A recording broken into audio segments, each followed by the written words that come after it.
Gagawa ko ng rice with malunggay. Ayan, bumili ako ng isang balot ng malunggay.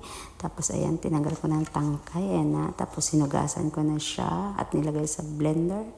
Pagkatapos may 3 basong nilagay ko ng water dyan kasi 3 baso din ang bigas na sasainin ko sa rice cooker. So ayan, kailangan ko siya madurog para maganda pong result. Ayan na, bula-bula na siya. Dayon ni ato sa kuang bugas, kakong bugas kay white rice gisagulan ako red rice na 1 kilo. So ayan, kumuha akong 3 salok kasi 3 salok ang aking tubig na nilagay doon sa malunggay. So ayan, ikumot-kumot, hugasan natin ang bote. Siguro mga 5 na beses ko na siyang nahugasan kasi nga ang red rice kasi pag unang hugas tag pula-pula kasi, so parang andumi.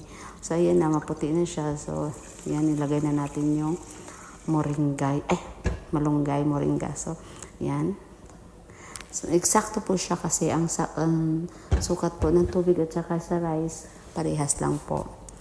Dapat parehas lang talaga para maganda ang result nito. Ayan na, lagyan natin sa rice cooker. Ayan na siya ha. Ayan. Titingnan natin mamaya kung ano ang result. Ayan na. Amazing. O, diba? Ang ganda.